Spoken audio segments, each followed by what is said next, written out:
Séð þessa mynd áður, ég kalla hana þjónustulíkan í dag, flæðirit og ég ætla að fara í gegnum það, hvernig þetta er uppbyggt og hvernig maður getur notað þetta. Líkanið, það er byggt upp á 3 svæðum. Það er svæði ráðgjafans, það er samvinnusvæðið og það er svæði þjónustuþega. En hún er líka Hún er líka búin til úr 4 kerfum. Það er frá himnaríki til helvítis. þjónustulíkanið, þetta sem við erum að skoða, leiðin til velgengni og svo eru grunnfærin að nýju. Og þannig að ef við skoðum fyrst bara svæði þjónustuþega, hann er með sín fjármál á yfirborðinu. Leiðin til velgengni, hún sýnir bara hver staðan er í dag og og hvað þú ert að fást við sem einstaklingur ef þú ert að nota kerfið. Þannig að hérna er einhver að reyna að semja, hérna er einhver að reyna að draga saman eða hver sem verkefnin eru, þá er þetta verkefni skjólstæðisins miðað við hvað hann er að fást við. Og þjónustuþeginn, hann er alltaf á yfirborðinu. Þetta er að því hann er hræddur við eitthvað, hann finnur fyrir stressinu, samviskubitinu og svo framvegis. Og þannig að hann er kominn til að fá þjónustu, hvað var það, fjármál, og hann vil bara tala um fjármál. Eins og vitum við að þessi persóna, það eru hérna einhverja þarfir sem hann er að reyna að uppfælla með hafnalagi sínu, hegðun sinni og hugsun. En hann vill ekkert vita af þessu, hins vegar þurfum við að vita af þessu til þess að hjálpa honum eða þjónusta. Þannig við skulum skoða aðeins þennan hluta. Hérna er sem sagt stóru þrepin og þarfirnar. Og hérna eru stóru þrepin og litlu þrepin. Og ég ætla að fara yfir bara hvað okkur hættir til að fyrsta gryfjan sem við getum fallið í sem ráðgjafar. Ef við skoðum litlu þrepin, komum við hérna inn, þá segjum við, sko, ég er í ánauð og þetta er 7 þrep út úr ánauð. Ég er í óreiðu og þetta er 7 þrep út úr óreiðu. En hvenær er ég búinn með óreiðu? Og hvernig fer ég þarna yfir? Það er einhvern veginn eins og það sé ekkert gert ráð fyrir því. Og ef við skoðum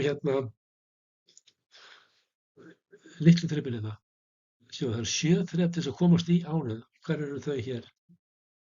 Og þannig að það sem er til þess að sýna ykkur hvernig við gerum þetta, þá ætla ég bara að skáskjóta þessu hérna aðeins.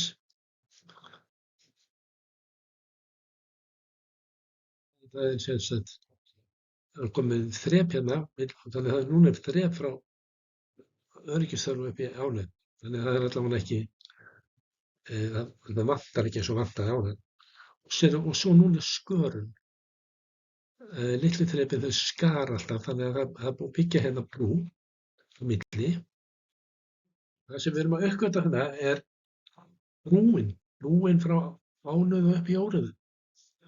Brúin frá óreiðu upp í skuldir. Brúin er það að það eru 3 þarfir að hafa áhrif á hvert þroskastig. Það er ein víkjandi, ein ríkjandi og ein kviknandi. Og þannig ef við skoðum hérna bara til dæmis í ánauðinni, þá er það að kveikna á samþykktarþörfinni og öryggisþörfinni Víkjandi. Þannig að þegar við förum upp í óreiðuna,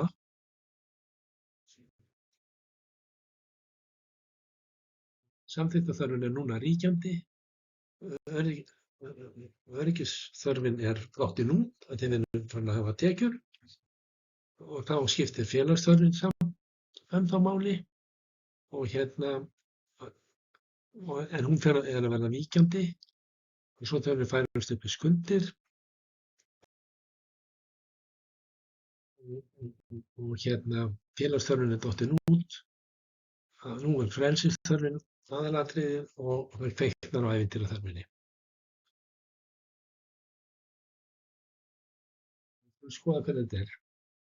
Ánauðin fyrri hlutanum í ánauðinni, þá erum við að biðja pening af pabba og mamma. Og þá er öll okkar athygli niður í öryggisþörfina. Við þurfum að hafa nóg.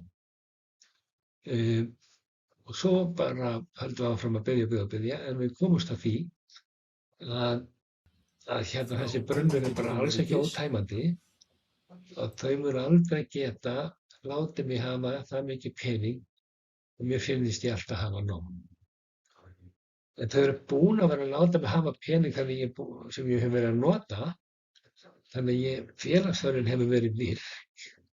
Því leyti að mér finnst gaman að gera svona, og ég myndi vilja hafa pening fyrir því. Og svo er ég svolítið að uppgötva það að sá peningur er ekkert endilega í boði, sko. Þannig að við förum hvað annað get ég gert heldur en biðja þau pening. Og þarf maður ekki að fá sér auka vinna á kvöldin og þá kemur minn peningur inn og ég get leyft mér að gera eitthvað fyrir hann.